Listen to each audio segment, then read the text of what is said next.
नमस्कार, एक बार फिर स्वागत है आपका अपने परिवार इजी टू सक्सेस में। दोस्तों, बहुत सारे वीडियो अपलोड हो चुके हैं अपने इंग्लिश के, मैथ्स के जो है वो बहुत सारा कंटेंट उपलब्ध करवा दिया है। बहुत पसंद भी आया है। जो पुराने बच्चे हैं और जो नए बच्चे हैं, उन लोग कुछ लोग बोलते हैं सर नरेशन के एक्टिव वाइज पैसिव वाइज के वीडियो अपलोड कर दीजिए, तो वो मैं पहले अपलोड कर चुका हूँ, उसकी जानकारी दे रहा हूँ मैं। ठीक है, बहुत से बच्चों की डिमांड हो रही थी कि सर छंद जो है वो एग्जाम में आना शुरू हो गया है, तो छंद करवा दीजिए, रस करवा दीजिए। तो ठीक है, रस छंद अलंकार पे भी एक ही वीडियो बना रहा हूं मैं, जिसमें रस और छंद जो है दोनों कंप्लीट करवा दूंगा बहुत कम समय में। ठीक है, क्योंकि पता ही है मेरे पास सिर्फ एक ही चीज है जो मैं बोलता हूँ बार बार, कि समय जो है वो आपके लिए भी बहुत इंपॉर्टेंट है, मेरे लिए भी बहुत इंपॉर्टेंट है। समय खराब आपका भी नहीं होना चाहिए, मेरा भी नहीं होना चाहिए। तो कम समय में ज्यादा से ज्यादा चीजें कैसे सीखे, ये सिखाने की कोशिश रहती है मेरी। तो आज एक ही वीडियो में मैं रस भी खत्म करूंगा, छंद भी खत्म करूंगा। सिर्फ और सिर्फ व्यवस्थित तरीके से समझने की आवश्यकता है। मैं जो समझाना चाह रहा हूं सिर्फ वो समझ लेना, बस बात खत्म। बहुत प्यार समझाऊंगा। जो बच्चे पुराने हैं, जुड़े हुए हैं, उनको पता ही है। जो नए बच्चे हैं वो एक बार वीडियो देखें, आपको समझ में आ जाएगा। जो रस और छंद में पढ़ा दिया उसके बाहर क्वेश्चन नहीं जाएंगे, उसकी गारंटी मेरी है। ठीक है, साथ में आज हमारे एक अच्छे स्टूडेंट जो है वो क्या नाम है, सुखबीर प्रजापति, जिनका पेपर है आज सुबह की शिफ्ट में ही है, 9 से 12 अभी चल रहा होगा शायद। ठीक है, तो उनका जो है वो लाइव इंटरव्यू रहने वाला है आज दोपहर में, शाम को, और चैनल पे रहेगा वो। तो चैनल के माध्यम से आप बहुत कुछ सीखने को मिलेगा, आपको इंटरव्यू के माध्यम से बहुत कुछ सीखने को मिलेगा। उसमें स्पष्ट रूप से अपन क्वेश्चन पूछेंगे, क्या क्या आया था पेपर में, कितने सब्जेक्ट से कितने क्वेश्चन आए थे, और भी बहुत सारे प्रकार के क्वेश्चन लाइव रहेगा। तो आप भी आपके क्वेश्चन जो है पूछ सकते हैं। तो बेहतरीन तरीके से इंटरव्यू होने वाला है, और उसके लिए आप शाम को चैनल के साथ जुड़ जाइए। शाम को 5 बजे अपन लाइव इंटरव्यू रहेंगे। ठीक है, चलिए शुरू करते हैं। अपन सबसे पहले शुरू करेंगे अपन छंद पढ़ते हैं।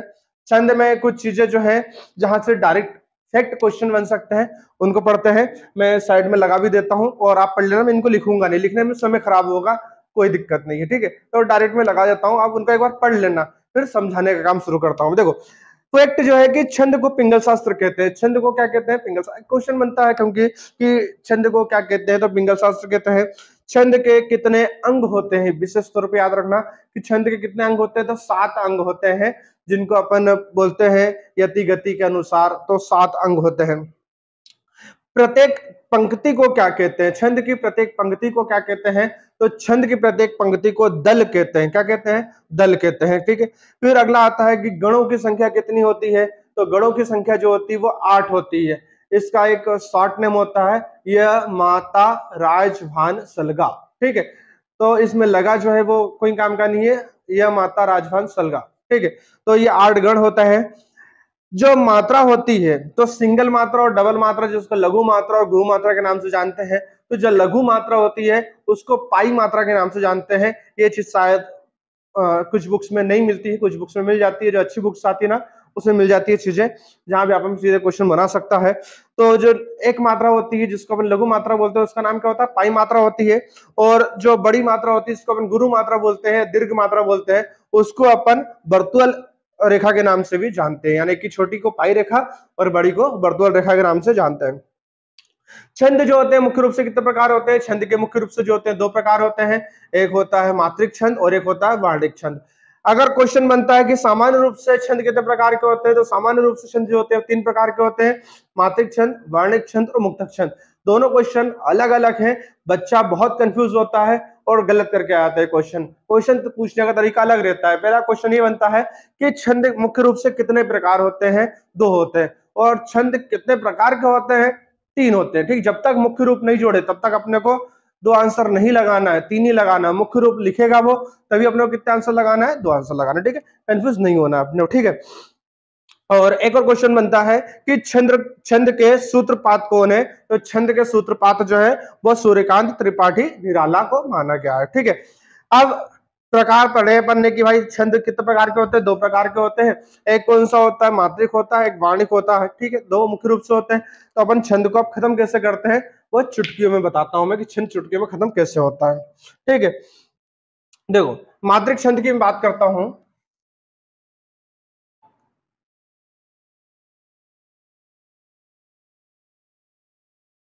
थोड़ा सा छोटे अक्षर में लिखूंगा इसको मैं। मैं इसका पेच नहीं लगा सकता साइड में, इसको लिखना ही पड़ेगा मजबूरी, क्योंकि समझानी है चीजें, ठीक है।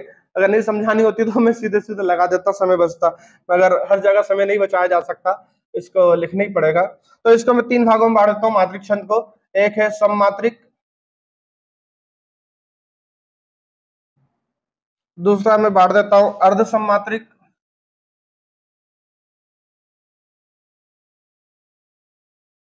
अर्ध सममात्रिक,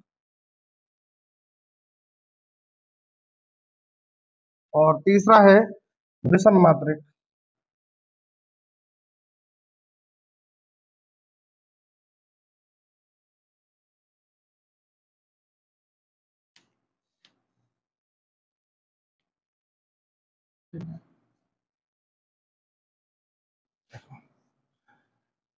क्या लिखना चाह रहा हूं मैं, क्या बोलना चाह रहा हूं, क्या समझाना चाह रहा हूं, सिर्फ उतना समझ लेना, छंद बहुत आसान हो जाएंगे। नहीं तो फिर तो इसको मैंने बोर्ड पे लिख दिया है पूरा, सबको समय बचाने के लिए थोड़ा सा बीच में कट डाल दिया है, ताकि ज्यादा समय नहीं लगे। जो समझाना चाह रहा हूं सिर्फ उतना समझ लेना, उसके बाद आप फ्री हो छंद से, मैं गारंटी ले रहा हूं उसके, ठीक है। तो सबसे पहली बात इसमें समझने वाली ये है कि मात्रिक छंद का मतलब ये होता है कि इसका पूरा खेल मात्रा से होता है। भाई मात्रा गिनते आना चाहिए अपने को, अगर मात्रा गिनते अगर आ रही है ना आपको, तो आप जीत गए, जंग जीत गए, मैं बोल रहा हूँ, ठीक है। और अगर मात्रा गिनते नहीं आ रही ना, तो ये जो लिखा है मैंने वो सब क्या है, व्यर्थ है, वो कोई काम का नहीं है, ठीक है। क्योंकि मात्रा पर पूरा खेल है। क्वेश्चन जो बनने वाले हैं वो सबसे ज्यादा क्वेश्चन जो है मात्रिक छंद पे बनने वाले हैं। अगर मात्रिक छंद से नहीं बन रहा है तो फिर बाणिक छंद से बनेंगे। चलिए तो शुरुआत करते हैं अपन। सबसे पहले सम मात्रिक छंद, मात्रिक छंद और विषम मात्रिक छंद में क्वेश्चन किस प्रकार से बनते हैं। पहला क्वेश्चन बनता है निम्नलिखित में से कौन सा सममात्रिक छंद है। तो अपने को ये पता होना चाहिए कि सममात्रिक छंद जो है वो मैंने ये लिख दी है, इतने हैं, ठीक है। और भी है मगर एग्जाम में जो आएंगे वो सिर्फ इतने हैं, ठीक है। राधिका, रोला, दिक्पाल, गीतिका, हरिगीतिका, बीराला, त्रिभंगी, चौपाई। अगर क्वेश्चन बनता है निम्नलिखित में से कौन सा विषम मात्रिक छंद है, तो तो ये अपने पास लिखे हुए कुंडली छप्पे। कौन सा अर्ध सम्मात्रिक छंद है, तो अपने लिखे हुए दोहा, सोटा, उलाला, बरवे, ये होते हैं। पहला क्वेश्चन तो बन जाता, पूछ लेता सीधे से कौन सा है कौन सा नहीं है। अगला क्वेश्चन बनता है कि बताइए कि कौन सा दोहा है, कौन सा सोठा है, या फिर ये क्या है। एक चौपाई लिख देगा, एक कुछ भी लिख देगा और पूछ लेगा अपने से क्या है। तो सबसे पहले मात्रा गिनते आना चाहिए। मात्रा गिनने का तरीका ये होता है भाई कि जितने भी जिस शब्द में ठीक है, ई, उ, ऋषि, ये शब्द आ रहे हैं, ठीक है, ये जो दिख रहा अपने को, इसको अपन एक मात्रा बोलेंगे। और इनके अलावा जो भी बचता है जिसमें हमने ओ की मात्रा लग रही है, ए की मात्रा लग रही है, ये औ की मात्रा लग रही है, ठीक है। तो इस प्रकार जिसमें भी ये मात्राएं लगती है उसको अपन क्या बोलेंगे, लघु की बोलेंगे, दो मात्रा बोलेंगे, ठीक है। एक बार और बता दूंगा मैं इनको गिनना, अभी मेन चीज बता रहा हूं मैं कि इनको समझेंगे कैसे। तो सिर्फ और सिर्फ भाई आपको ये याद रखना है कि राधिका में 22 मात्रा होती है। राधिका में कितनी मात्रा होती है, 22। कितने चरण पे होती है यार, ये भी याद नहीं रहना, कोई दिक्कत नहीं है, कोई दिक्कत नहीं इससे अपने को, कि 13-9 पे होता है। कितने पहले चरण में 13 होती है, दूसरे में 9 होती है गति, ठीक है। तो ये याद तो रहनी चाहिए कि 22 मात्रा होती है। रोला में यह याद होना चाहिए 24 मात्रा। 24 मात्रा है तो क्या रहता है, रोला होता है। इसमें पहले में 11 मात्रा होती है, दूसरे में 13 मात्रा होती है। दिगपाल, दिगपाल में 12-12 मात्रा होती है, तो टोटल कितनी मात्रा हो गई, 24 मात्रा हो गई। गीतिका में 14 और 12 मात्रा हो गई, 26। इसमें ये याद नहीं रखना है, ठीक है, बोली कोई दिक्कत नहीं अपने को। तो इसमें 26 मात्रा हो गई।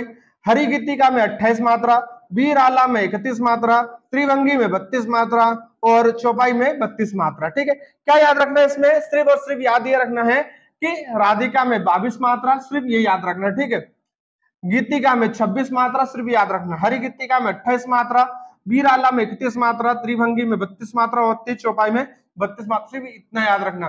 रोला में ये याद रखना कि भैया 11-13 में 24 मात्रा होती है, दिग्पाल में 12-12 मात्रा होती है, तो 24 मात्रा होती है। कारण ये क्योंकि इनमें भी 24-24 होती है, यहाँ पे आएंगे तो यहाँ भी 24-24 होंगे, थोड़ा सा कंफ्यूज हो जाओगे क्या 24-4 में होती है।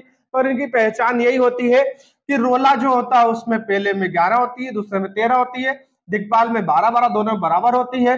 दोहा की बात करूं तो इसमें 13-11 होती है, और सोठा की बात करूं तो इसमें 11-13 होती है। यानी कि दोहा का उल्टा सोठा हो जाता है, और सोठा का उल्टा क्या हो जाता है, दोहा हो जाता। अब आप बोलोगे कि भैया सोरठा में भी जो है वो 11, 13, 24 मात्रा हो रही है, रोला में भी 11, 13, 24 मात्रा हो रही है, तो कैसे पहचानेंगे हम कि रोला है कि सोरठा है? ये तो समस्या वाली बात हो गई। भाई कोई समस्या वाली बात नहीं है, सीधी बात है कि रोला जो है उसमें 6 चरण होते हैं।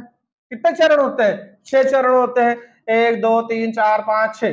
कितने चरण होते हैं? 6 चरण होते हैं। और जो सोरठा होता है उसमें 4 चरण होते हैं। कितने चरण होते हैं? 4 चरण। क्लियर है, स्पष्ट है भाई। मात्रा है, मात्रा बराबर है 24, 24 से। यति भी जो है 11, 13 पे, इसमें 11, 13 पे, मगर इसमें 6 चरण होते हैं, इसमें कितने चरण होते हैं? 4 चरण होते हैं। स्पष्ट है, कोई दिक्कत नहीं, कोई कंफ्यूजन नहीं है। ठीक है, तो दोहा में 24 मात्रा मगर 13, 11। दोहा का उल्टा क्या होता है? सोरठा। सोरठा में 11, 13 होती है, 24 मात्रा होती है। उलाला में 28 मात्रा होती है, और यहाँ की जगह हरि गीतिका में भी 28 मात्रा होती है।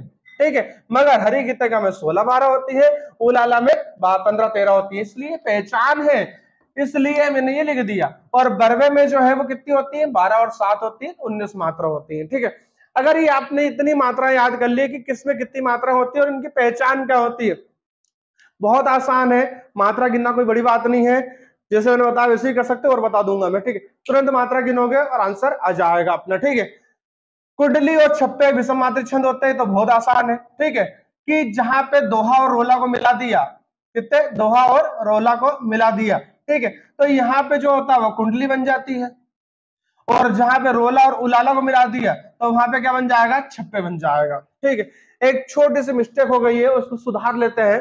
ठीक है, क्योंकि मेरी गलती है, थोड़ा सा मुंह से गलत निकल गया था, तो उसको सुधार लेते हैं। यहाँ पे मैंने बोला कि रोला में 6 चरण होते हैं, तो भाई रोला में जो होता है 4 चरण होते हैं। कितने चरण होते हैं? 4 चरण। सोरठा मैंने बोला 4 चरण होते हैं, तो 4 नहीं 2 होते हैं। ठीक है, रोला में कितने होते हैं? 4 चरण होते हैं। सोरठा में जो होता है वो 2 चरण होते हैं। और ये 4 और 2 6 मिलके जो है वो इधर बनते हैं, कि दोहा और रोला मिला के इसमें 6 चरण होते हैं। तो ये कुंडली होती है, और छप्पे में भी 6 चरण होते हैं। ठीक है, तो ये रोला और उलाला मिलके 6 चरण बनते हैं। 4 चरण रोला के, 2 चरण जो है वो उलाला के, 2 चरण दोहा के, और 4 चरण जो है वो रोला के, तो 6 चरण होते हैं। ठीक है, थोड़ा सा एक गलती हो गई थी, सॉरी उसके लिए। तो इतनी अगर आपने मात्राएं याद कर ली तो इसके बाहर छंद है ही नहीं। अगर आपने इतनी मात्रा समझ में आ गई कि भाई दोहे में कितनी मात्रा होती है, कहाँ कहाँ पे होती है, रोला में कितनी मात्रा होती है, कहाँ कहाँ पे होती है, सोरठा में कितनी होती है, चौपाई में, गीतिका में, हरि गीतिका में, बरवे में, तो आप छंद से तर जाओगे। आपके नंबर पक्के हैं, 1 नंबर 2 नंबर जितना ही पूछेगा उतने नंबर आपके पक्के फाइनल है। ठीक है, तो ये आपका हो जाएगा। इसके बाहर जो है वो मात्रिक छंद में आपसे क्वेश्चन नहीं पूछेगा। और अब देखो, इसको और आसान कर देता हूं मैं। ठीक है, अब मान लो कि आपसे वार्णिक छंद पूछ लिया आपसे कि वार्णिक छंद निम्नलिखित में से कौन सा वार्णिक छंद है, तो आप स्पष्ट रूप से इतना याद रखना कि अगर आपको ये छंद ऑप्शन में दिख रहा है तो वो ऑप्शन को काट देना। आप समझ जाओ कि ये भाई तो हमने ये सब मात्रिक छंद में पढ़े थे, और जो नया दिखेगा वो लगा देना आंसर, वो क्या हो जाएगा? आपका वार्णिक छंद हो जाएगा। पढ़ने की आवश्यकता ही नहीं है, हम पढ़ते ही नहीं है कभी वार्णिक छंद को। ठीक है, क्योंकि आवश्यकता ही नहीं है, बहुत सारे हैं उसमें, मगर कोई आवश्यकता नहीं है। सीधा सीधा पहचान बता रहा हूं। आपने मात्रिक छंद पढ़ लिए, मात्रिक छंद कितने पढ़ लिए अपन ने? अगर पूछा कि वार्णिक छंद कौन सा है, तो सीधे सीधे लगा देना, देखना कि भाई इसमें 2 या 3 तो मात्रिक छंद है, एक रहेगा वार्णिक छंद, तो आप सीधे सीधे पहचान जाओगे, कोई आवश्यकता नहीं है। इतना आप चाहो तो स्क्रीनशॉट ले लो, लिख लो, और बहुत बेहतरीन तरीके से आप जो है वो उसको एक बार पढ़ लेना।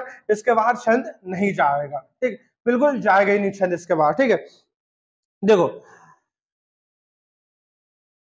एक जो है, इसके बाद थोड़ा सा रस बता देता हूँ फटाफट। रस में क्योंकि रस बहुत आसान है, छंद से भी आसान रस है, क्योंकि रस में तो कुछ भी नहीं है, खुद ही बोलता है क्या है क्या नहीं है। ठीक है, तो रस के कुछ फैक्ट जो है वो देखते हैं अपन पहले, कि नाट्य शास्त्र की रचना जो है वो भरत मुनि ने की थी।